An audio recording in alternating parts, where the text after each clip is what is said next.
Hello दोस्तों, स्वागत है आपका मेरी चैनल क्राइम टेरर हिंदी में, जहां पर हम लाते हैं क्राइम की स्टोरीज। और इस बार भी मैं नई स्टोरी लेकर आया हूं, तो वीडियो को पूरा देखना। और मेरी चैनल पर पहली बार आए हो तो क्राइम रिलेटेड स्टोरीज के लिए सब्सक्राइब कर देना एंड वीडियो को एक लाइक कर देना।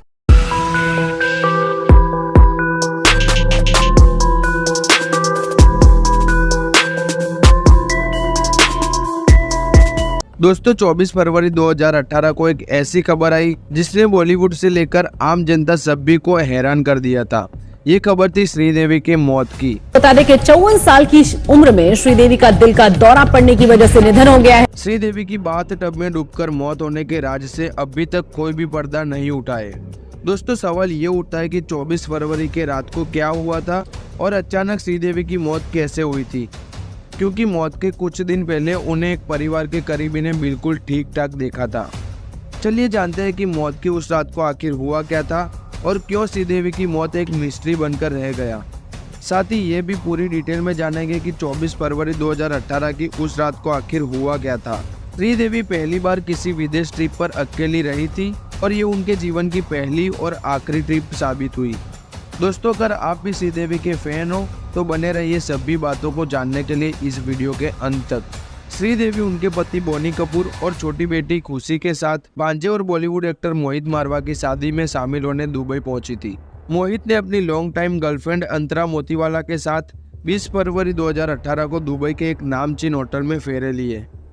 21 फरवरी को अपनी बहन के शादी का फंक्शन पूरा होने के बाद बोनी कपूर 22 फरवरी को लखनऊ में एक मीटिंग में शामिल होने के लिए बेटी के साथ वापस मुंबई लौट आए।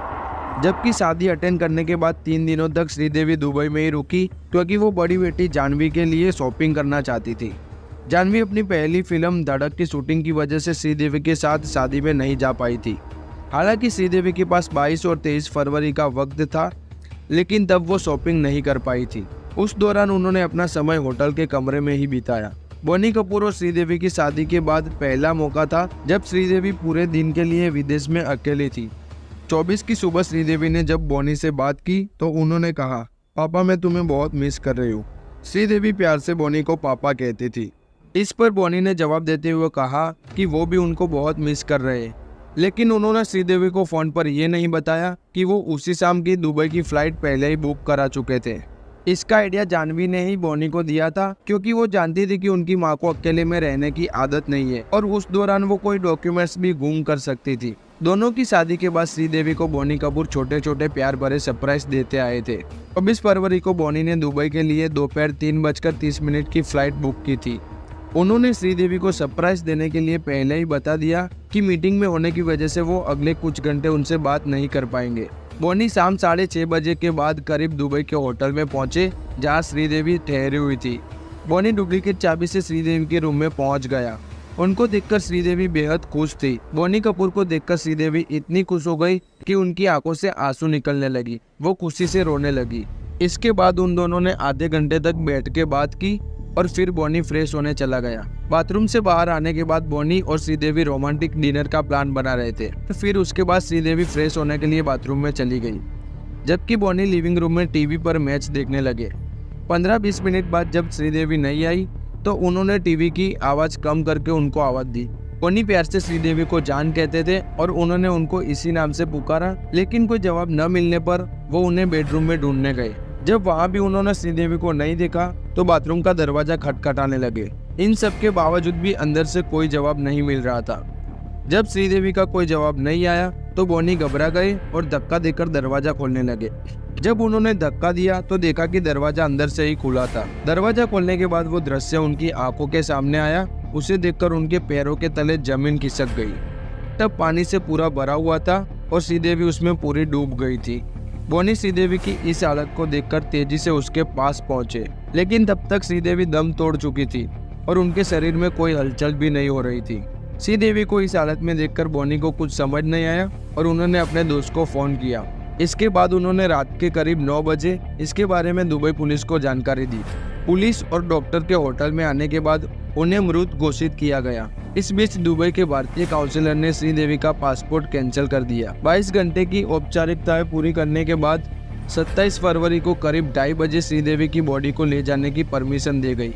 दुबई से बॉडी लाने के बाद 28 फरवरी को उनका अंतिम संस्कार कर दिया गया। लेकिन दोस्तों इन सभी घटनाओं पर नजर डालेंगे तो अभी भी कुछ सवाल ऐसे हैं जिनका जवाब नहीं मिल पाया है, इसलिए श्रीदेवी की मौत रहस्यमयी बताई जा रही थी। क्या श्रीदेवी की मौत हार्ट अटैक था या फिर कोई साजिश? अब जैसे कि होटल में बाथ टब में श्रीदेवी को बेहोशी की हालत में डॉक्टर ने देखा तो सबसे पहले बताया कि उनकी मौत कार्डियक अरेस्ट की वजह से हुई थी। लेकिन 48 घंटे बाद पोस्टमार्टम रिपोर्ट आई तो फिर डॉक्टर ने उनकी मौत की वजह बाथ टब में डूबना बता दिया। अब पुलिस ये जानना चाहती थी कि डॉक्टर की गलती थी या फिर कहानी कुछ और ही थी। श्रीदेवी की मौत की इतनी सारी जो वजह सामने आई उसे लेकर किसी नतीजे पर पहुंचने से पहले दो अहम चीजें जाननी चाहिए थी। पहले तो ये कि दुबई पुलिस ने कह दिया था कि श्रीदेवी की मौत एक हादसा है, कोई साजिश नहीं है। और दूसरी बात ये कि फिर भी उनकी मौत की जाँच पड़ताल की जाएगी। इस बारे में पुलिस ने उनके तमाम करीबियों से पूछताछ की गई। हालांकि दुबई पुलिस ने रिपोर्ट दे दी थी कि श्रीदेवी की मौत की वजह पानी में डूबना है, मगर यह आखिरी रिपोर्ट नहीं थी। दोस्तों बात हार्ट अटैक से शुरू होकर शराब पीने और बाथ टब में डूबने तक पहुंच गई। अब दुबई पुलिस के बयान के मुताबिक श्रीदेवी ने शराब पी रखी थी और बाथरूम में अनकंट्रोल होकर बाथ टब में गिर गई और उनकी मौत हो गई। इस पूरे घटनाक्रम में ऐसे कई सवाल हैं जो श्रीदेवी की मौत को लेकर अभी भी रहस्यमयी बनाते हैं। जैसे कि पहला सवाल, बोनी कपूर अपने भांजे की शादी में वाइफ और छोटी बेटी के साथ दुबई गए थे, लेकिन शादी होते ही वो वापस मुंबई आ गए। आखिर क्यों एक दिन के लिए श्रीदेवी को छोड़कर वापस चले गए? और अगर गए भी तो वापस श्रीदेवी को सरप्राइज देने के लिए दुबई वापस क्यों आए? दूसरा सवाल डॉक्टर ने उठाया कि अगर बाथ टब में से गिरने से मौत हो गई तो श्रीदेवी की बॉडी पर खरोच के निशान क्यों नहीं है? तीसरा सवाल, आखिर श्रीदेवी ने कितनी शराब पी रखी थी कि उनका खुद पर कंट्रोल ही नहीं रहा? क्योंकि उनकी फैमिली फ्रेंड अमर सिंह ने बयान दिया था कि श्रीदेवी कभी भी हार्ड ड्रिंक नहीं करती, हालांकि कभी कभार वो वाइन का सेवन कर लेती थी। चौथा सवाल, क्या ये पॉसिबल था कि श्रीदेवी को फोर्स करके शराब पिलाई और बाथ टब में फेंक दिया हो? पांचवा सवाल, बाथरूम में श्रीदेवी के घुसने से पहले ही बाथ टब में पानी क्यों भरा हुआ था? क्या जानबूझकर बाथ टब पानी से भरा गया? छठा सवाल, जांच में पता चला कि बोनी कपूर ने सबसे पहले डॉक्टर को फोन करने के बजाय अपने दोस्त को कॉल किया था, आखिर उन्होंने ऐसा क्यों किया? सातवां सवाल, पोस्टमार्टम में बताया गया कि बाथ टब में डूबने से मौत हो गई है, तो ये बात समझ से परे है क्योंकि बाथ टब था, कोई स्विमिंग पूल नहीं जिसमें एक नॉर्मल इंसान गिरे और उठ ना पाए। आठवां सवाल, भांजी की शादी होने के बाद श्रीदेवी अपनी बहन के साथ दुबई में ही रुक गई थी। वो अपनी बहन के साथ कुछ समय बिताना चाहती थी, लेकिन मीडिया रिपोर्टर्स ने बताया कि श्रीदेवी बीते 48 घंटे से होटल से बाहर नहीं निकली थी। नौवां सवाल, जब रात 9 बजे श्रीदेवी के साथ इतना बड़ा हादसा हो गया था तो सारी दुनिया को ये खबर आधी रात को क्यों बताई गई? दोस्तों श्रीदेवी की मौत को लेकर बहुत सारे सवाल खड़े होते हैं। हमारे डीजीपी ने दावा किया था कि ये मौत मर्डर है। ओनली डीजीपी ही नहीं, बहुत सारे ऑफिसर्स ने सवाल उठाया था कि ये कोई हादसा नहीं लेकिन मर्डर है। इस केस में सबसे बड़ा दावा केरल के डीजीपी ऋषि राज सिंह ने किया था कि 1 फीट के बाथटब से कोई तभी मर सकता है जब उसके पैर नीचे से पकड़ रखे हो। इसलिए कहा जाता है कि श्रीदेवी की मौत एक आम मौत नहीं है, लेकिन ये शायद मर्डर है। ये पूरे केस का सच खाली बोनी कपूर को ही पता है। उस रात कमरा नंबर 2201 में 4-5 घंटे क्या हुआ था, उसका सच बोनी कपूर को ही पता है। हमें खाली वो पता है जो हमें बताया गया है। असली राज बोनी कपूर ही जानता है। दोस्तों वजह जो भी हो, लेकिन हमारे बीच एक बेहतरीन एक्ट्रेस नहीं रही। दोस्तों आपको क्या लगता है, श्रीदेवी की मौत एक हादसा है या फिर मर्डर? वो कमेंट करके बताना। एंड आपको इस केस के रिलेटेड क्या क्या नॉलेज है और क्या पता है वो भी कमेंट करके बताना। दोस्तों आपको कैसा लगा हमारा आज का वीडियो, हमें कमेंट करके जरूर बताना।